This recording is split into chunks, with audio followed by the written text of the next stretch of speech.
বোন আছে? আরে ঘটি, তুই কি করে খবর পেলি? এই যে মহারানী, এত বেলা অবধি ঘুমিয়ে আছো আর মা রান্না করছে? থাক, ডাকিস না ঘটি, বৌমা কাল অনেক রাতে ঘুমিয়েছে। ও মা, বাড়ির বউ এত বেলা অবধি ঘুমিয়ে থাকলে বাড়িতে লক্ষ্মী থাকে? দূর হয় লক্ষ্মী ছাড়ি। তুই লক্ষ্মী ছাড়ি নিজের বাড়ি ছেড়ে এখানে এসে মাথাপড়ি করছিস কেন? চুপ করো না গো। এ ভাই, তুই বিয়ে করে কি বউয়ের ভেরুয়া হয়েছিস নাকি? বউয়ের আঁচলে তলায় ঢোক। দিদি, ওর কথা কিছু মনে করো না। এই, তুই আমাকে একদম ছুবি না। ঘটি, ও সবাইকে ছেড়ে আমাদেরকে আপন করে এই বাড়িতে এসেছে, তাই ওর অধিকার এই বাড়িতে বেশি। কি করে ওর অধিকার বেশি? বাবার নামে বাড়ি, দুই ভাই বোনের সমান ভাগ হবে। তোর বিয়ের সময় বাবা 5 লাখ টাকা দেনা করে এই বাড়ি বন্ধক রেখে মরেছে, আমি খেটে খেটে শোধ করেছি। হোক, তবুও তুমি তোমার দিদিকে সমান ভাগ দেবে। দেখ, কিছু দেখে শেখ। তোর বউয়ের নাটক আমি বুঝি না। ও জানে আমি আয়না তো পাবো, তাই ও নাটক করছে। মা, কি হলো? মা, কি হয়েছে আপনার? বাবা মরে যাওয়ার পর বাড়িটা এখন মায়ের নামে। এই সুযোগে মায়ের সেবা করে বাড়িটা আমার নামে লিখিয়ে নিতে হবে। দিবা মাকে একটু দেখো, আমি এক্ষুনি ডাক্তারকে ডেকে আনছি।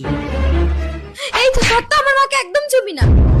মা, তোমার মায়ের 2টো কিডনি ড্যামেজ হয়ে গেছে। এই মুহূর্তে তোমরা যদি কেউ একটা কিডনি দিতে পারো তবেই তোমার মাকে বাঁচানো সম্ভব হবে। ডাক্তার বাবু, আমি কিডনি দেবো মাকে। না, আমার মাকে আমি দেবো কিডনি। ভেরি নাইস, এখানে একটা সই করো। মা, তুমি ভালো হয়ে এই বাড়িটা আমার নামে লিখে দেবে তো? বাড়িটা তো অনেক আগেই আমি তোর ভাইয়ের নামে লিখে দিয়েছি ঘটি। ডাক্তার বাবু, আমি কিডনি দিতে পারবো না, আমার শরীরটা ভীষণ খারাপ। ঠিক আছে ডাক্তার বাবু, আমি কিডনি দেবো, দিন সই করে দিচ্ছি। দাঁড়াও শুভ, তুমি খেটে সংসার চালাবে, আমি তো সংসারে সামান্য কটা কাজ করবো। তোমার মাকে কিডনিটা আমিই দেবো। বৌমা, তোমাকে কিডনি দিতে হবে না, আমার কিচ্ছু হয়নি। আমি ডাক্তারের সাথে যুক্তি করে তোমাদেরকে পরীক্ষা করার জন্য এই নাটকটা করেছি। আর এই বাড়িটা আমি এখনো কারোর নামে লিখে দেইনি। তুমি হলে বৌমা নাম্বার 1।